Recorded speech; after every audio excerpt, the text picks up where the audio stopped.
Vamos lá ao nosso primeiro assunto, já tratado, não nos detalhes que vocês vão conferir agora na reportagem, é do mesmo dia em que o Lula assinou a Carta da USP pela Democracia, Bolsonaro criticou esse tipo de manifesto, foi no encontro dele com banqueiros na Febraban. A reportagem é do Matias Brotero. Bolsonaro chegou para o almoço com banqueiros acompanhado do ministro da Economia, Paulo Guedes. O presidente falou por 32 minutos com críticas à política econômica dos opositores na América Latina. Disse que países comandados pela esquerda enfrentam crises e que o Brasil pode seguir pelo mesmo caminho. Em pouco tempo estaremos no trenzinho: Cuba, Venezuela, Argentina, Chile e Colômbia. O presidente também levou para o encontro a tensão institucional dele com o STF e o TSE. Criticou o inquérito das fake news e fez questão de dizer que nunca atentou contra a democracia. É melhor um democrata na corrupção do que um honesto num regime forte. Qual regime forte é meu? Me aponte uma palavra minha contra a democracia. Eu mandei prender algum deputado? No discurso, o presidente minimizou de novo os recentes manifestos. A Febraban é signatária da Carta em Defesa da Democracia promovida pela Fiesp, o que já rendeu críticas de aliados do presidente. Bolsonaro também fez referência à Carta às Brasileiras e aos Brasileiros, elaborada pela Faculdade de Direito da USP. O motivo é que o manifesto, com mais de 800 mil assinaturas, ganhou hoje o apoio do ex-presidente Lula, que assinou a carta e se tornou o 8º signatário entre os presidenciáveis. Vocês têm que olhar na minha cara, ver as minhas ações e me julgar por aí. Assinar a cartinha, eu vou assinar a cartinha. Até para casa. Mais do que política. Uma carta é um objetivo sério.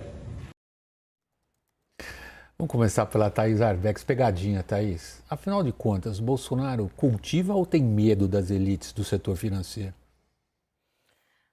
William, bem-vindo de volta. Estou aqui pensando na resposta. William... ganhou tempo. Tá boa de debate, Thaís.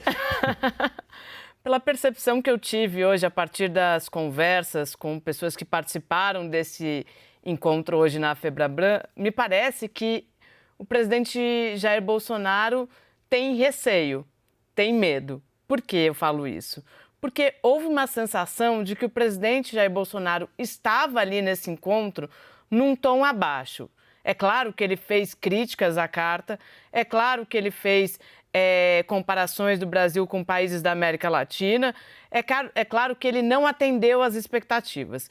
Mas muitos dos presentes hoje acreditavam que ele poderia vir mais agressivo, de tudo que ele falou nos últimos dias. Havia uma expectativa de que o tom do presidente fosse mais alto. Muitos compararam, por exemplo, o fato do presidente ter usado o adjetivo de pessoas sem caráter para definir quem assinou a Carta pela Democracia, falar de empresários mamíferos, e hoje ele fez uma fala na avaliação dos banqueiros que estiveram ali presentes, mais contidas.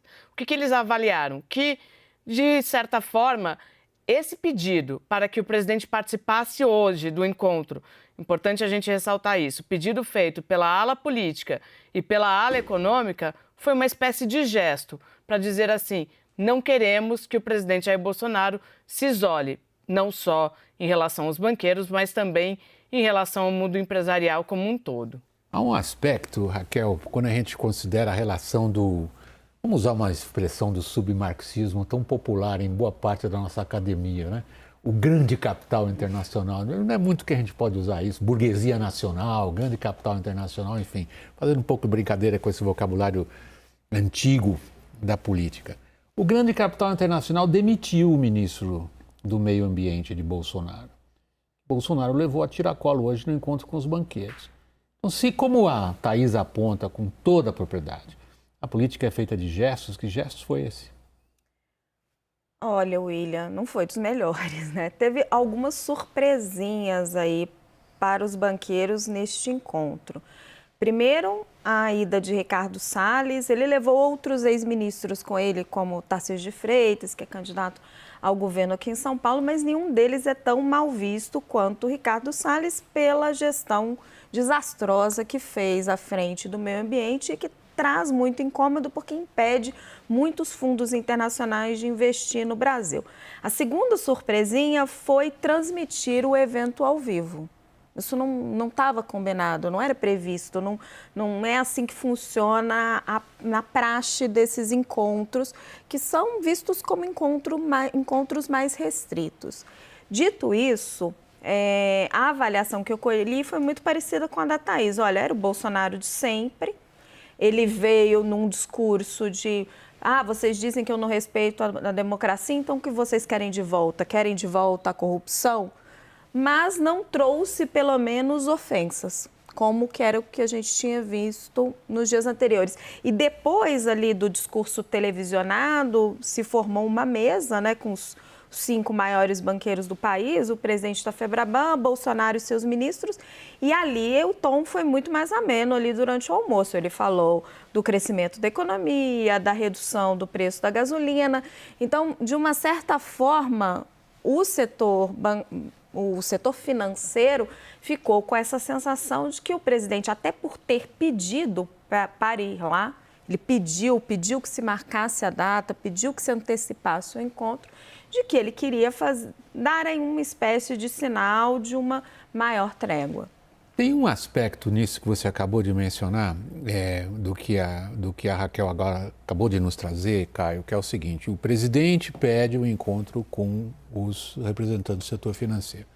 Tradicionalmente, eleições, ainda mais eleições plebiscitárias como essa para a qual nós estamos caminhando, bater em banqueiro dá voto. Falar mal de juro dá voto.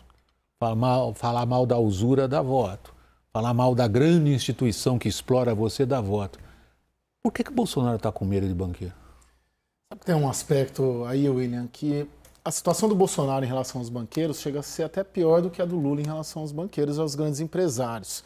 Pode parecer surpreendente, mas na minha percepção, a grande diferença é que o Lula nunca teve esse segmento com ele. Então o Lula não tem uma perspectiva de conquistar um segmento que nunca, nos últimos 40 anos, esteve apoiando o Lula.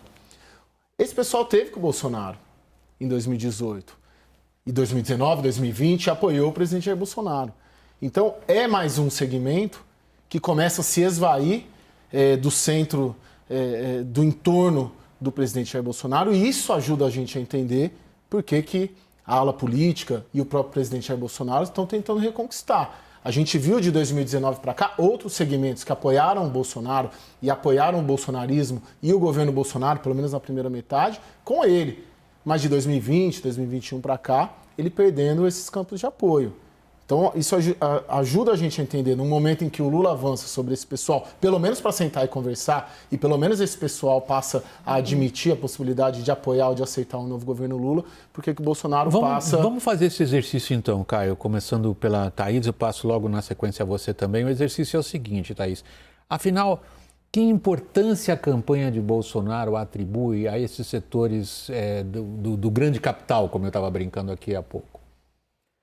William, o que a gente ouve? A gente ouve que, a partir da decisão de a Fiesp fazer um documento próprio em defesa da democracia, e aí ter a adesão de uma instituição como essa, dos principais bancos do país, isso causou um temor dentro da campanha do presidente Jair Bolsonaro. Vai muito na linha do que o Caio coloca, de que a sensação de que eles estavam perdendo terreno nesse setor em que, em tese, eles já tinham um apoio. Logo depois do encontro, hoje, do almoço, o filho mais velho do presidente, o senador Flávio Bolsonaro, foi às redes sociais dizer que o presidente foi bastante aplaudido lá no encontro com os banqueiros e os aplausos duraram bastante tempo. Ele até diz assim: quem defende a democracia, fica claro, 2 pontos, Bolsonaro. E aí eu fui tentar ouvir quem estava lá para saber se de fato foi um aplauso acima do tom. E o relato que eu tive foi que não fugiu nada do que seria esperado do ponto de vista institucional, aplausos a uma fala do presidente da República, e que foram aplausos muito comuns, assim. Todos que falaram foram aplaudidos no mesmo tom. Então, há uma percepção da campanha de que eles tinham perdido, tanto que eles fazem esse gesto, e é importante para o Bolsonaro, e aí respondendo especificamente a sua pergunta, o que mais é importante para o presidente neste momento, além de conquistar o eleitor fora da bolha, é não perder os eleitores de 18. É tentar trazer de volta aquelas pessoas que hoje, em tese, estariam arrependidas do voto em 18. A Raquel está me pedindo a palavra. William, eu queria matizar um pouco isso daí, porque quando a gente vê tanto a Fiesp quanto a Febraban assinando esse documento, fica com uma sensação de um apoio muito forte desses dois setores ao ex-presidente Lula. Tudo bem, é um documento em prol da democracia, não é a favor de nenhum candidato, mas tem sido visto dessa forma no jogo político. No setor financeiro, quando você anda ali, circula pela Faria Lima, no mercado financeiro, muita gente ainda prefere Jair. Entre os grandes bancos, a resistência é mais forte por conta daquilo que a gente conversava, dos vários tropeços que ele teve em relação ao capital internacional, deixando alguns fundos até impedidos de investir no Brasil. Já no setor industrial, no setor empresarial, o apoio da Fiesp, o nome da instituição Fiesp, dá um peso maior do que, na verdade, tem. Porque quando você entra por dentro das engrenagens da entidade, você percebe que dos 132 sindicatos da Fiesp, só 18 assinam o documento. Então, Bolsonaro ainda assim tem muito respaldo entre esse empresariado mais de médio porte.